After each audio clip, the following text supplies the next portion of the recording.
Olá pessoal, tudo na paz? Irmão Alex aqui para dar continuidade nos estudos bíblicos.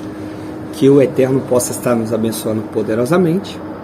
Se por acaso você não recebe as mensagens e queira receber, manda um oi para o 61 99119 2421, Irmão Alex, beleza? Nós estamos dando uma olhada, pessoal, na primeira carta aos Coríntios, né? Traz umas informações bacanas, né? E estamos tentando compreender, que tem muitas vezes a gente lê, né, e passa algumas coisas despercebidas. Então, nós estamos fazendo uma releitura, né, para a gente poder estar captando algumas informações aqui importantes para nós. Nós já fizemos o capítulo 1º, o capítulo 2º, e agora nós estamos no capítulo 3. Né? Interessante que isso aqui é uma carta que foi escrita por um autor aqui chamado como Paulo, né? Então essa carta é uma resposta, né, a um problema, na verdade, que estava acontecendo na comunidade. O meio de comunicação naquele período era as cartas. Vou fazer 42 anos. Até algum tempo atrás eu me lembro que de um estado para outro aqui no Brasil o pessoal utilizava carta. Então, naquele período, era a carta o meio de comunicação. Beleza? Então, aqui ele está dando algumas orientações para os irmãos em Coríntios com relação ao problema que estava tendo naquele momento. Beleza? Então, vamos lá, então. Primeira carta aos Coríntios, capítulo 3. Irmãos, não vos pude falar como pessoas espirituais. Tive de vos falar como pessoas carnais, como a crianças na vida em Cristo. Eu vos alimentei com leite, não com alimento sólido, de acordo com a vossa capacidade, e nem atualmente sois capazes de tomar alimento sólido. Então está orientando aqui os irmãos em Coríntios. Pois sois ainda carnais.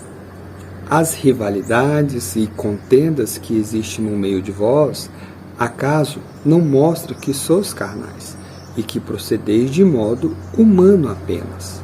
Né? Então ele está fazendo uma pergunta. Quando um declara, eu sou de Paulo, e o outro, eu sou de Apolo, não estás apenas no nível humano? Pois, que é Apolo? Quem é Paulo? Não passa de servos pelos quais chegastes à fé.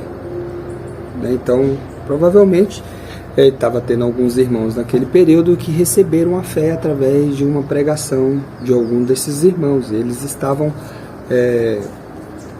glorificando, vamos dizer, os irmãos que pregaram, né, para eles. A cada um o Senhor deu uma tarefa. Eu plantei, Apolo regou, mas era o Eterno que faz crescer. Isso aqui é interessante, pessoal. É o Eterno. Tem pessoas que ouvem a palavra, as pregações, tem pessoas que escutam sobre o Eterno, mas essas pessoas, por si só, elas não conseguem. Se o Eterno não chamar, se o Eterno não escolher, não adianta. Ela pode passar a vida toda dentro de uma igreja, dentro de uma comunidade, e ela não vai ser transformada, ela não vai ser santificada. Né? Então aqui dá para a gente compreender, né, através dessa instrução aqui que o autor está dando para os irmãos em Coríntios. De modo que nem o que planta, nem o que rega são propriamente importantes. Né? Isso aqui é muito importante, pessoal. Então, assim, pastores, padre, papa, ninguém é importante. Essas pessoas não são importantes. Né? Importante é aquele que faz crescer. Quem é que faz crescer? O Eterno. É o Eterno que é importante. Né? Que é Ele que faz crescer, é Ele que chama, é Ele que santifica, é Ele que transforma. Né? Então nós vemos nos dias atuais, e ainda fala aqui no texto, ó, o Eterno. Nos dias atuais, muitos homens se gloriando, né? Pessoas idolatrando homens. Não, mas eles não são importantes. O importante é o Eterno. O importante é o Criador dos céus e da terra. Ele é importante. Aquele que planta, aquele que rega, são apenas coisas, mas cada qual receberá o salário correspondente ao seu trabalho, pois nós somos cooperadores do Criador. E vós, no caso ali os irmãos em Coríntios, lavoura do Pai, construção do Criador. Então, as pessoas, elas são lavouras, e o Eterno chama alguns homens para poder anunciar as boas notícias para as pessoas, mas essas pessoas que anunciam o Evangelho, elas não são importantes. O importante é o Criador, o importante é o Altíssimo. Vamos continuar. Segundo a graça do Criador me deu, eu, como bom arquiteto, coloquei o alicerce sobre o qual outros se põem a construir, mas cada qual veja bem como está construindo.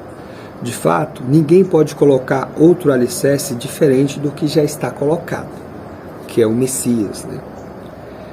Se então alguém edificar sobre este alicerce com ouro, prata, pedras preciosas, ou com madeira, feno, palha, a obra de cada um acabará sendo conhecida.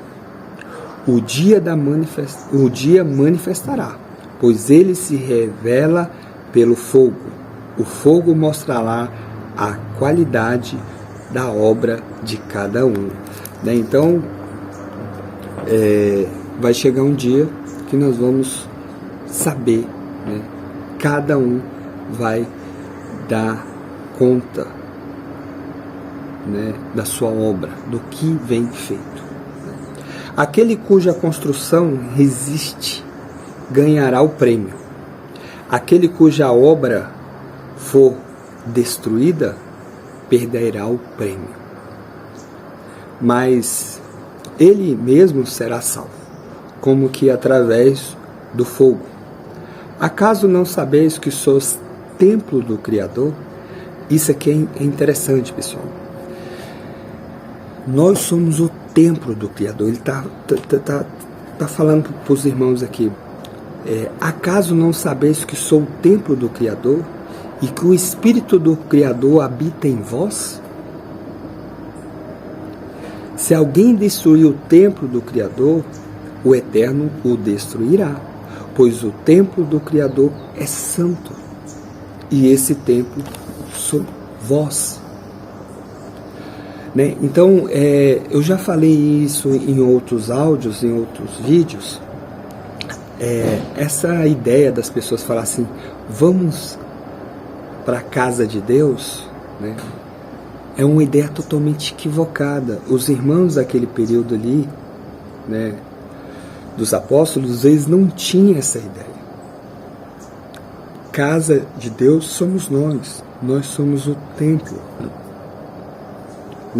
Agora se falar assim, não, vamos se reunir na casa do fulano, vamos se reunir ali em determinado local, tudo bem, mas dizer que vamos na casa de Deus é totalmente errado. Nós somos a casa, o nome popular que nós conhecemos, nós somos a igreja.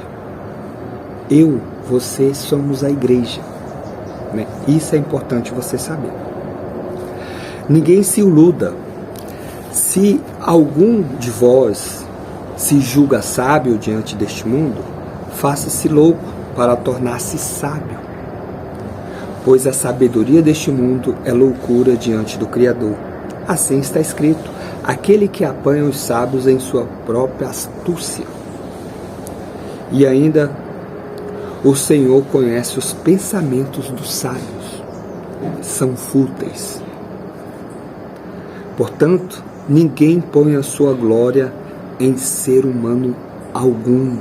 Isso aqui é super importante. Não devemos gloriar, colocar glória em homem algum.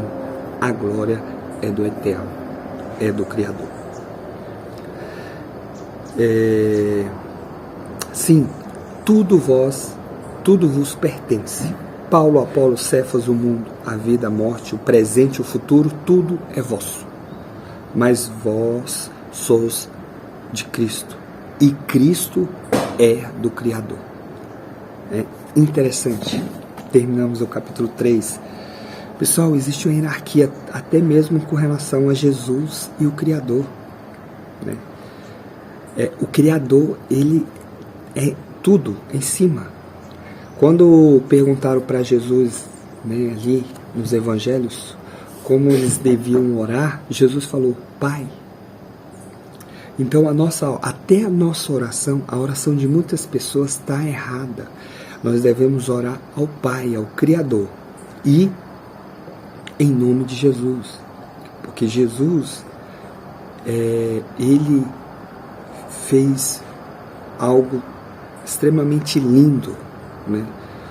O Eterno enviou Jesus para que ele viesse resgatar, salvar, santificar aqueles, né, que ele próprio, né, escolheu, ele próprio vai chamar. Nós não sabemos quem são essas pessoas, mas está no meio de nós, né? Por isso que nós temos que falar, por isso que nós devemos anunciar o Evangelho, as boas notícias, né?